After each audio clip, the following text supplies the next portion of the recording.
Hello Virgo, Sun, Moon, Rising, and Venus signs. Kamusta kayo? Sana po'y nasa mabuti kayong kalagayan. Welcome back po sa Star Tarot. Kung bago kayo dito, welcome din kayo. Thank you for your support. I truly appreciate it. God bless you. Strength, you are being guided by the cosmos, so stay strong. A positive outcome is assured. Ayan, magpakatatag ka lang kung ano man ang sitwasyon mo sa ngayon.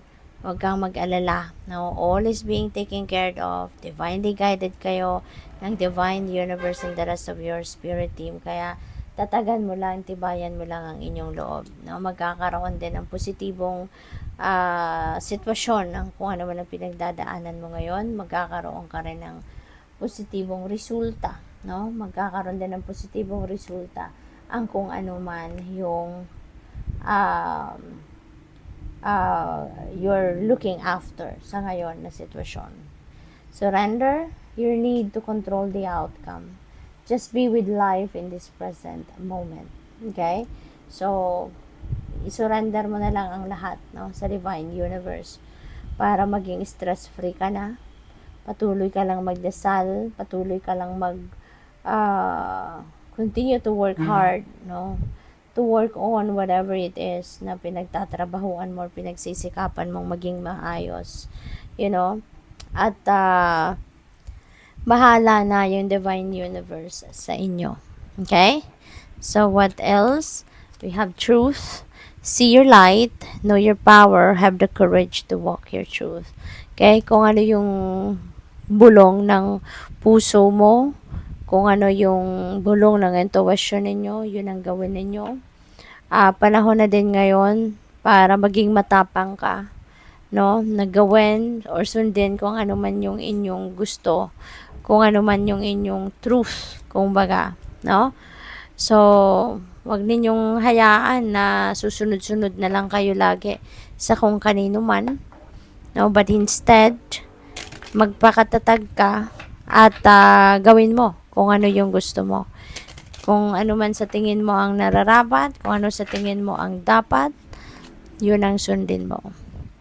We have Knight of Pentacles, may offer siguro rito para sa inyo na pwedeng investment, pwedeng pagkakitaan, pwedeng negosyo, no? At ang maganda rin dito, ano na kayo, natuto na kayo, Virgo. Hindi na kayo ito na nagpapaka-impulsive, no? Kasi si Virgo, meron tendency na maging impulsive, 'di ba? Pero ngayon, with the Knight of Pentacles, parang mag-iisip muna kayo. Before you do anything, before you make any decision, pagsisikapan mo muna itong pag-isipan, pag-aralan, no, before you take action or before you make any decision, no? Kasi baka merong mga offers dito, no, at hindi kayo basta-bastang bibigay, no? Hindi kayo basta-bastang ma-attract sa mga kung anong sinasabi lang nila. But, yun nga, pag-aaralan mo to, so which is really good. We have 3 of Cups, may celebration, no? Maybe you're receiving a blessing. Dito, maaaring kung ano man yung mga gusto ninyo, baka mga wants ninyo, no, mga wishes ninyo, maaaring merong magka-come to fruition, and that is something that you're going to celebrate. Pwedeng merong abundance and prosperity dito na paparating at yun ang isa-celebrate ninyo. Pwede rin na ang gagawin ninyo rito is baka may mga party, may mga birthday, kasalan, 'di ba? Gender reveal, mga ganon, or baka engagement party na pwedeng daluhan ninyo, no? Pwedeng kayo mismo yon mag-host ng mga okasyon na yan, or pwedeng kayo ay maiimbitahan. What else? We have Knight of Swords. Ayan. So, magmamadali kayo, no? Baka ngayon, merong mga sitwasyon na kailangan mag-take action agad kayo. Kailangan tignan ninyo agad. You need to look after it kaagad, no? Kaya maaring nagmamadali or magmamadali kayo sa ngayon. What else? We have 5 of Swords. Meron ditong it's either kayo yung nag-walk away from someone or baka kayo yung iniwanan, no? Kasi siguro meron kayong nasabing hindi maganda. Or kung sino man, baka it's the other way around, no? Kung sino man sa inyo ang nakapagsalita ng hindi maganda towards someone, baka yung kausap ninyo ito, yun nga, tinalikuran kayo or pwedeng kayo yung tumalikod sa kanila. But this is 5, so 5 resonates with change. So definitely, this is going to change for the better. Yung sitwasyon ninyo rito is going to change, no?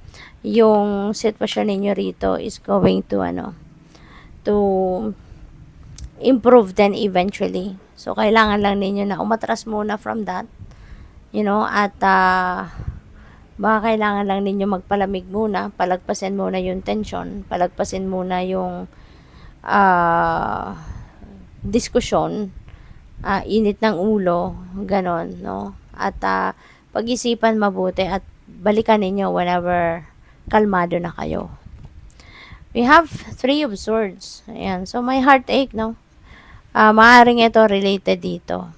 No? Kaya siguro kayo parang kumukulo yung dugo ninyo.